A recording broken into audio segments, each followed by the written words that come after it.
This is Ideation. Over 140 million views on a single TikTok and more than 30 million likes on his channel. He doesn't post traditional restoration videos. He posts abandoned and antique object shorts, decayed environments, forgotten machinery, cinematic artifacts. Now here's where it gets interesting. On YouTube, channels like Easy Rest and ReXtourer are doing the restoration side of this, and they're pulling anywhere from $1,000 to $4,000 per month with the same visual language. This puts us in an open niche. Think of it like the car restoration content that is getting popular.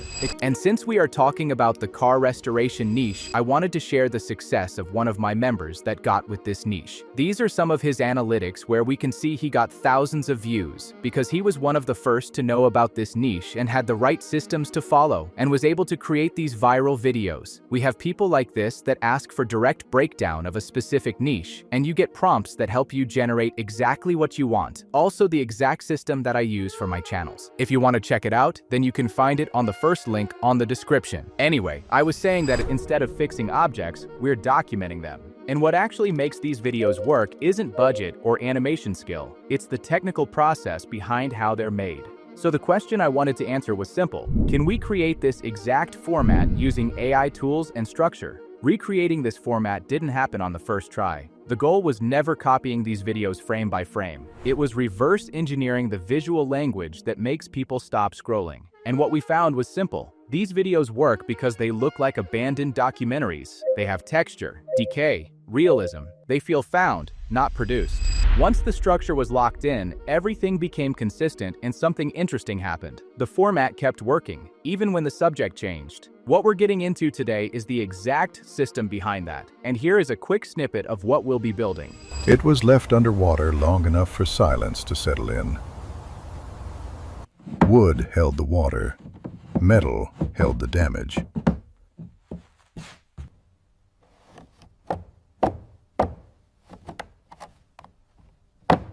Nothing is forced.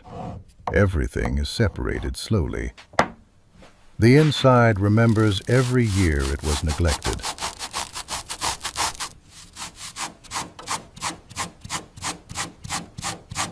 Tension returns before sound does. Every small correction restores balance. The mechanism moves again. Not new, not perfect, just alive.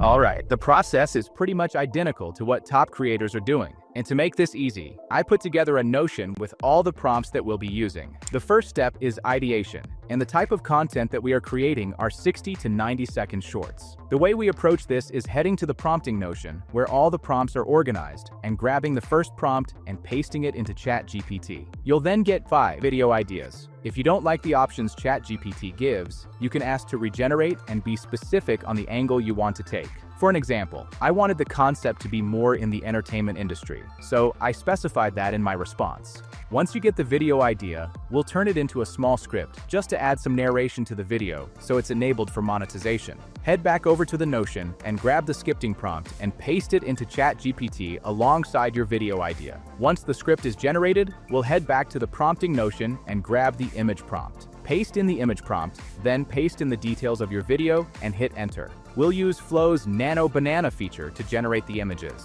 Go ahead and go back to the Notion and scroll down to Flow's direct link. Once you're in Flow, make sure to set the ratio to 9:16, the feature to Nano Banana Pro, and insert the very first image prompt.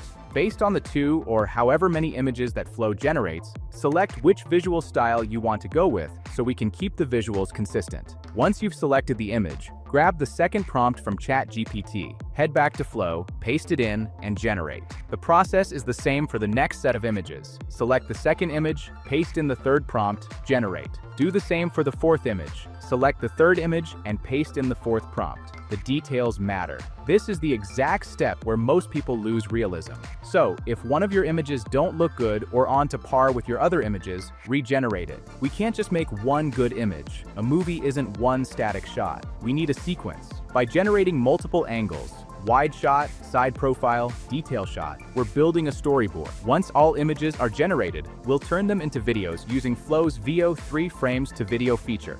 But before we do that, we need the prompts for it. So head back to the prompting Notion, copy the last prompt and paste it into ChatGPT. Then paste in the generated image prompts and hit enter. Once all of the video prompts are generated, we head back to Flow. Change the feature from Create an Image to Frames to Video. Change the model to 3.1 quality and the aspect ratio to 9:16. Insert the first image into the first frame and paste in the matching prompt, then generate. Do the same for the following scenes. Grab the second image, insert it as the starting scene, grab the matching prompt, paste it in, and generate. We continue these steps until all of the scenes are turned into videos. If you don't want to pause and wait for each video to generate, we created an extension that generates these videos in bulk, 100% automated. It's the same tool we use in Creator OS, so we don't have to spend hours generating videos. First link in the description if you want it. Either way, let's get back into it. Now, once all of the videos are generated, the last step is generating the voiceover. I'll be using 11 Labs. You can use whichever software you prefer. The voiceover character I'll be using is Spuds Oxley. Feel free to copy me. Go ahead and paste in the script from ChatGPT, format it, then generate the voiceover. Make sure to give everything a listen through and save whichever voiceover delivery was the best. Now the easiest part, editing everything together. This is going to be fairly simple and should take 15 minutes tops. Head over to CapCut or whichever editing software you prefer. Insert all of the generated scenes and the voiceover. Then just mute all of the scenes so you don't get overwhelmed with all the noise. And edit up every single scene. Ensure you cut out any animation errors and align the scenes correctly. Align the voiceover with the scenes as well. This is going to be commentary, not a traditional narrative, so most of the video the voiceover won't be playing. Once everything is correctly aligned, raise the volume of the scenes. We won't be needing any transitions since all of our scenes are animated. So, all that's next is generating the captions. Head to Text, scroll down to Auto Captions, and hit Generate. Then stylize the captions to what you prefer. Just make sure everything is legible. And that's pretty much it. If you're done, give everything a playthrough. Make sure everything looks and sounds good, and hit Export. Now, once you've posted your first 5 to 10 shorts, this is where most people waste the opportunity. Stop guessing and start reading the data. Look at the retention graph. Are people leaving in the first 3 to 5 seconds? Are they swiping before the payoff? Or are they watching most of it but not finishing? Each problem has a different fix. If the first seconds are weak, change the visual cue, not the topic. If they're dropping mid-video, you need an internal curiosity loop, not more effects. If retention is decent but reach is low, your opening frame isn't creating enough contrast. You don't overhaul everything. You isolate the leak, then fix one variable at a time. The shift happens when you stop making decisions. Same structure, same inputs, same output expectations. That's when consistency stops being a struggle and turns into momentum. That's the real difference. Not talent, not tools, leverage. Most people never get there because they're rebuilding the process every single time. Different niche, different format, different workflow, always starting from scratch. Creator OS exists so you don't have to do that. The prompts, the sequencing logic, the workflows, they're already documented and updated as niches shift, tools change, and formats decay. Because what works today won't work forever. And the people who stay ahead aren't guessing, they're adapting early. If you want a system that evolves instead of breaking every few months, that's what it's built for. First link in the description or pinned comment if you want to see how it works. Thanks for watching. I'll see you in the next one.